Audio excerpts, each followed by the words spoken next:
What's up, guys? I'm back again. So, my last video, probably can't see me. So, in my last video, I talked about how to properly how to properly turn off your generator so that it doesn't leave fuel in the carburetor. If you plan on storing it or not running it again for months, that is the best way to store your generator, is to turn off the fuel switch and let it run itself out of fuel. I know it's probably not the best for the engine long term, but if you're planning on keeping it stored for most of the year, then that's the best way to do it. But another key component of generator health and how machines like the old ones I showed in my other video are still running perfectly fine 20 years later is you have to make sure the fuel you put in them is good and that it has stable in it, which is this stuff, which I'll show you what you're gonna want to do with that.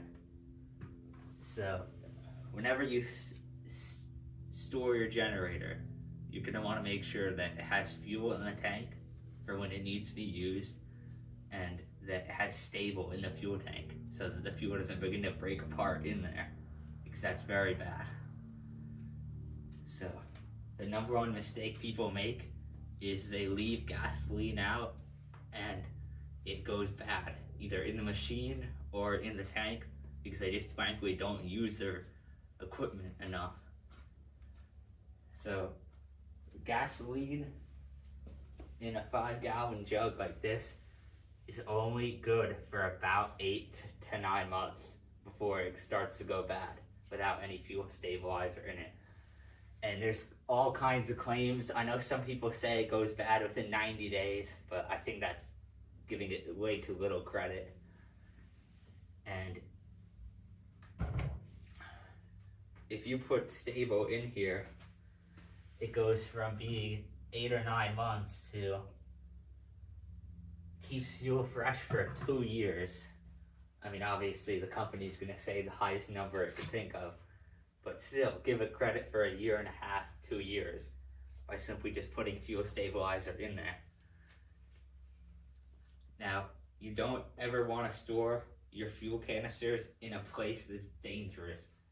You don't ever want to store them in your garage or in your basement, anywhere where there's could be ignition sources that could ignite it.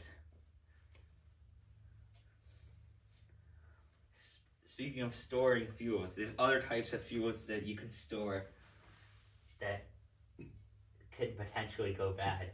This is True Fuel. It's in a can.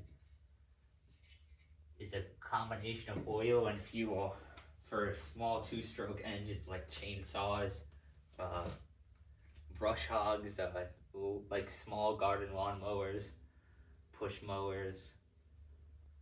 Some generators use them, but not inverter generators. So in the can, True Fuel could last longer than regular fuel, but I still wouldn't give it more than 1 year before. It doesn't necessarily say on it, but I wouldn't give it more than 1 year before I would start wanting to cycle that through and actually use that in my machines. Now, gasoline containers come in all different sizes. You can see from 5 gallons all the way down to 1.25 gallons. But the most important part is keep your fuel safe, number one. And whenever you're refueling your generator, make sure you keep one of these around. Because the number one cause of generator fires are when the generator is being refueled after it's being run, or while it's being run, which is extremely dangerous. You should never do. That's where 99% of all fires involving generators start. Is people either don't turn off the generator, or they don't wait long enough and it's boiling hot and the fuel spills over and ignites in an instant on contact with the muffler. So always keep a fire extinguisher around. I'm sorry if that was completely out of frame. This is on my 3rd video ever. I promise I will get better video quality one day. But this is a very low budget organization right now.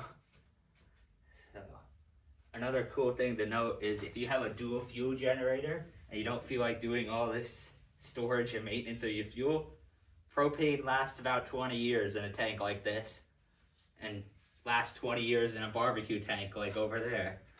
So if you have a propane generator and you don't care about losing some of the power, because propane always runs slower on generators, like 300 or 400 watts slower than what gasoline could run. But if you don't mind that because you're not using it at its full load, then propane can skip all the hassle of having to worry about damaging your generator with fuel.